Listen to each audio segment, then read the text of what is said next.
Hello and welcome back to the Talyllyn Railway on a kind of rainy Wednesday afternoon, and I'm here at Pendre and because we haven't given you an update in, I think it's a couple of months now, because we've been so busy doing stuff that we just haven't had time to grab people and record things. So I'm going to take you all for a little walk around Pendre and around Wharf and just update you on what's been going on here.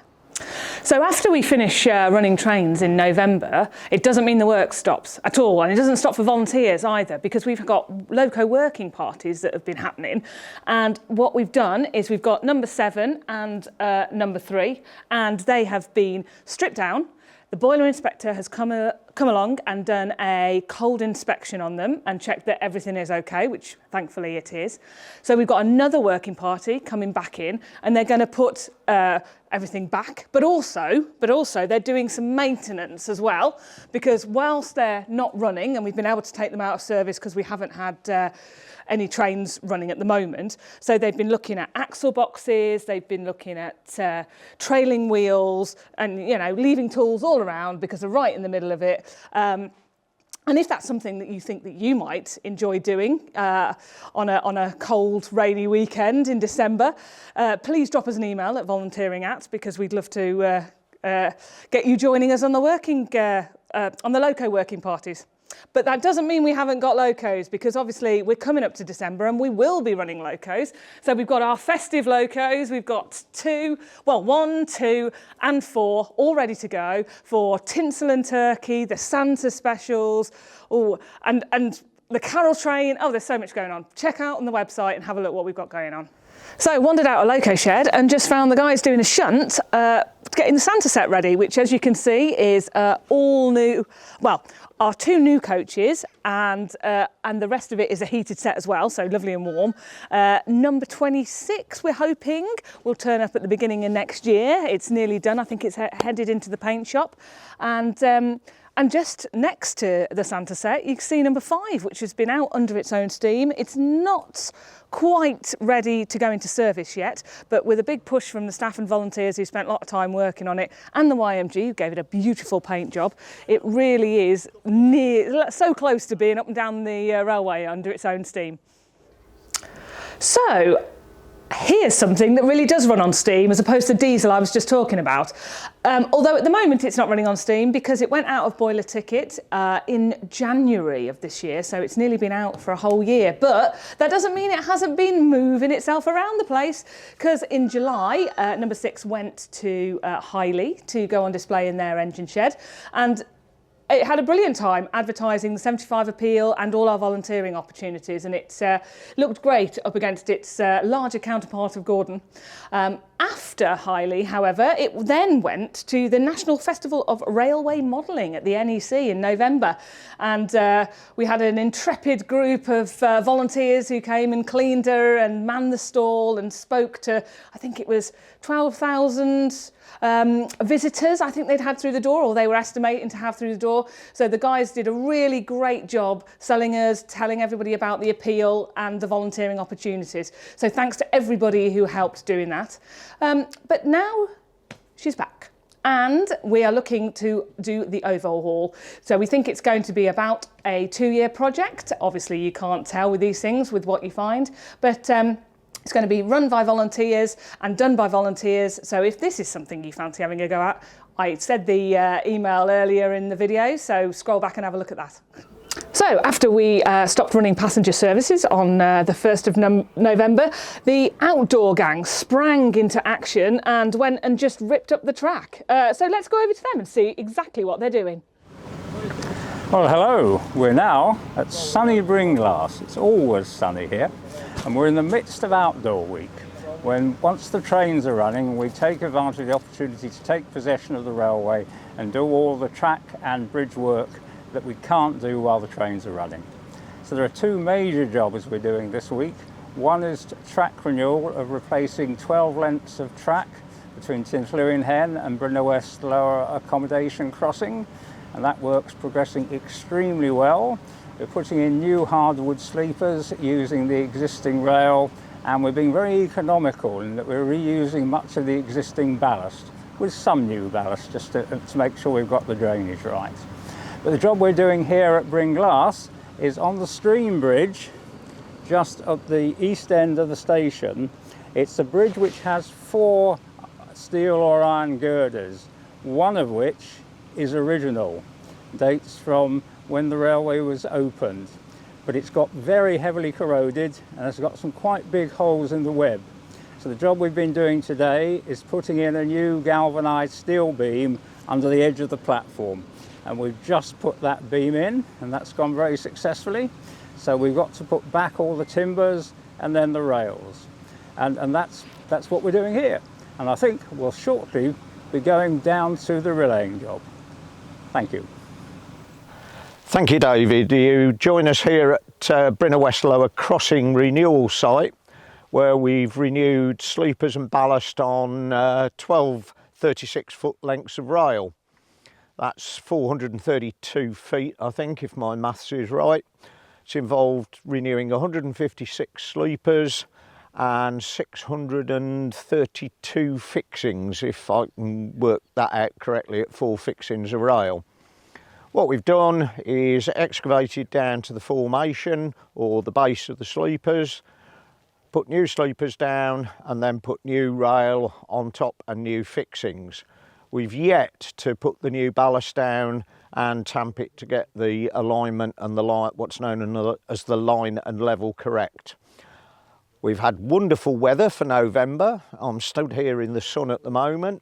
We've had 1 day of rain on Sunday, but we just press on regardless. We're more or less finished, and it's only Wednesday and we started on Saturday, so it's been a really good week so far. I'll now hand you over to Keith at Abergyn. Hello, you've seen what's been going on elsewhere on the railway with the heavy track work and so on, but it's not exclusively that.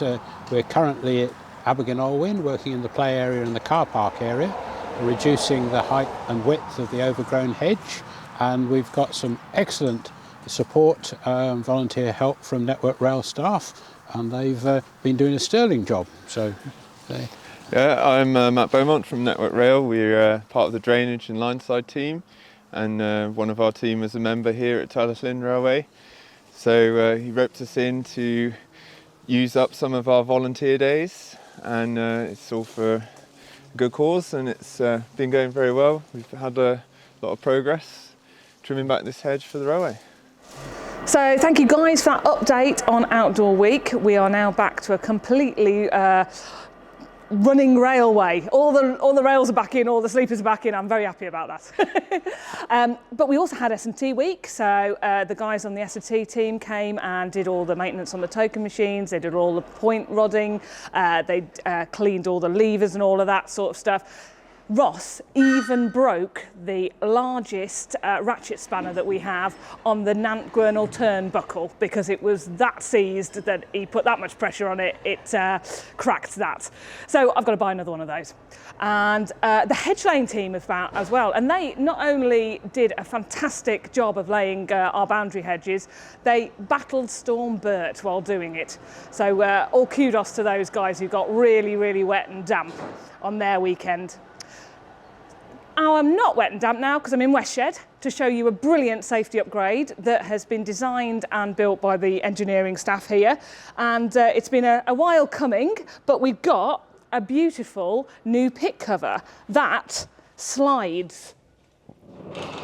So there's no more lifting these horrible big pit boards out by yourself, trying to manhandle them out of the out from the rails, up and over. Sometimes you've got someone pushing underneath and everything. We knew it wasn't great for manual handling. So Martin has designed us something.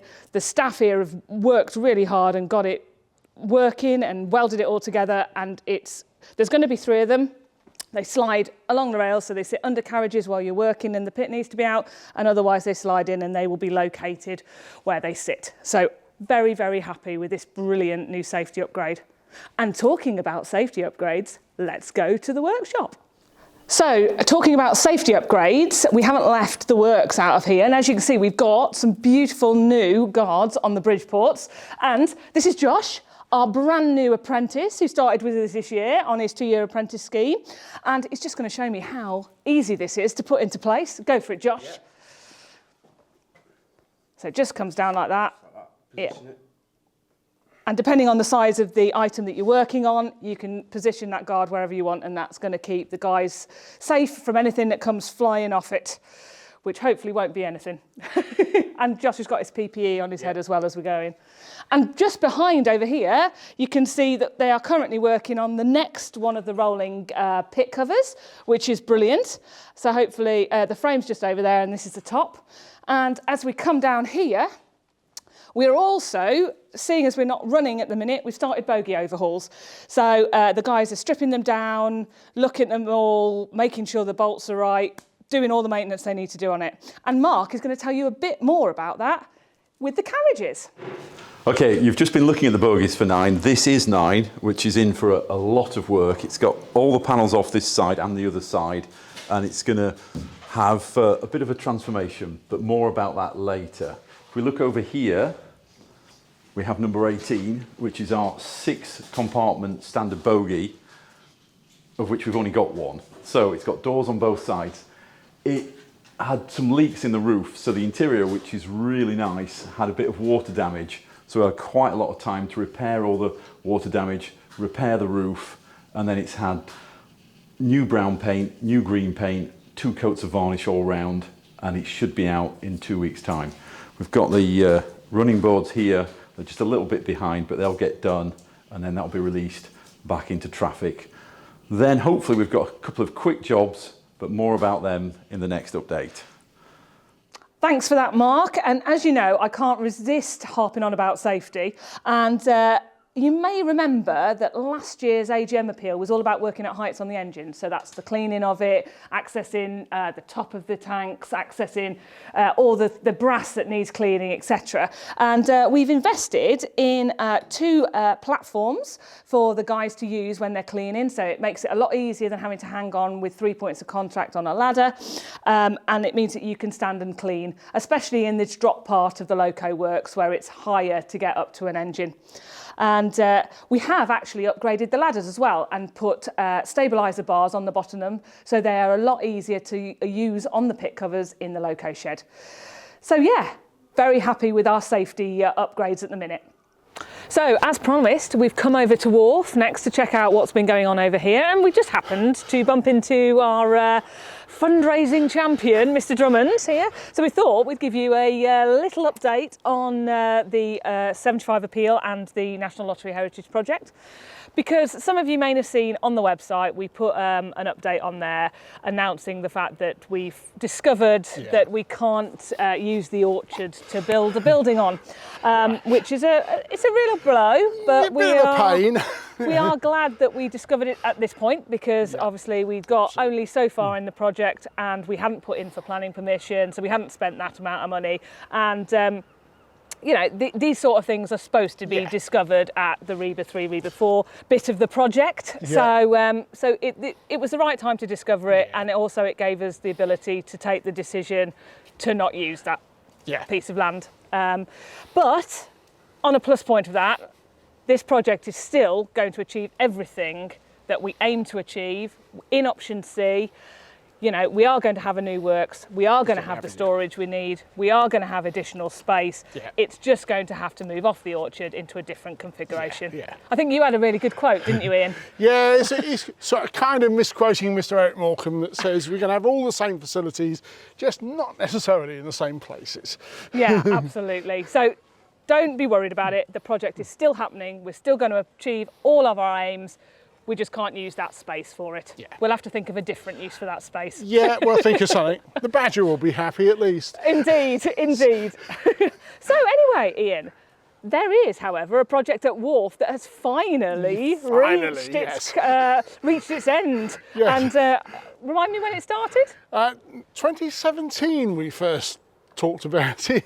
Absolutely, and you may have seen that we've had a large standard gauge wagon on Wharf for quite a while, and finally it's made its way into position. So if you just give us a little outline, Ian, if you would, about the meaning behind this project, so that guys understand. As we said, this first got discussed 7 years ago, which takes a little while for things to gestate on the Talyllyn, but we get there in the end. And the whole point of this is to illustrate the fact, of course, we were a slate railway originally, and the slate was quarried up to Lewis. It was brought down here to what wasn't then Wharf Station. It was just a goods facility where the slate was moved or transshipped from the narrow gauge wagons into standard gauge wagons. And the siding that was here on the wharf edge, hence Talyllyn Wharf Station, was taken up in the 1980s. And there had been some discussion for some time about it would be nice to be able to reproduce this again. As I said, we started seriously talking about it 7 years ago. And finally, it's here got it here. is. Yeah, we've had some brilliant assistance from the guys at Network Rail who came and monitored us, because we had to crane it from wharf onto the wharf edge after we'd put the siding in. So it worked really well. We only had to close the siding down the Cambrian line for a little bit of time while it was winched over, and and it looks good, doesn't it? It does look good. Yeah, I mean, it has taken a while here. There is an article about that in the upcoming Talyllyn news. You can find out why it quite took so long. But it does show, Ian, what we can achieve with membership support, and we do get there. Even though projects change and evolve, we do get there. So we do get there. We still need your money for the 75 appeal. I'm not afraid to say that. No, you're not afraid to say that. No, and it's been brilliant the way it's been coming in. Yep. So, you know, currently we have over £180,000 in the bank, which is great. And if we add in all the promises and pledges as well, the total is now standing at £430,000, which is brilliant. Yeah. But of course, we ought to say, we'd like some more. and we have revised the target up. So if you haven't heard that the new target is now £750,000, this is now the moment to tell you. So absolutely, and there's loads of brilliant fundraising initiatives going to happen in 2025. We've got Tracksiders are doing a sponsored slide. Yeah, so if anyone asks you to sponsor them for going down a slide, please do. Yeah. You can now update the amount that you're direct debiting if you're a part of the 75 Club. So you can drop do us that an email. by email. We're going to do all sorts of initiatives asking passengers to give us their pounds for travelling whilst telling them the story of Slate and all of that sort of stuff. So look out for our events. Yeah. Thank you very much, Ian, there for updates on projects that are past and present. So I've got Luke on camera. Doesn't happen very often. Hello. So it must be something special. Go on, Luke. What have we got? I've relinquished to Mr. Tripod so we can talk about a few of the shop things, because we're coming up to the big day of Christmas, and we've got Christmas cards and calendars, which I'm told are selling very well. Limited edition. And of course, the big thing is our brand new Christmas jumpers. Oh, diaries as well. Diaries. But lovely Christmas jumpers, Talyllyn Christmas jumpers, which we've got with lovely artwork by Hayden Spencer on. Absolutely, and we've got different colours of these Christmas jumpers. We've also got a red one on the model here, and Jenny is just modelling the blue here. And these are all available, right, on our new online shop. We've revitalised it completely. We've got international shipping. Yeah, so have a look on there, get your orders in. Spend your money. Yeah. Absolutely. And, just like to say before we go, come on in, guys. We'd like, on behalf of the Talyllyn Railway, we'd like to wish you all a fantastic Christmas and a really great New Year, when there's lots of exciting things going to happen. And we hope to see you for Christmas trains, because there's lots going on at Christmas, but also book your tickets, come and see us next year. We've got lots of things to do, and it's going to be an exciting year.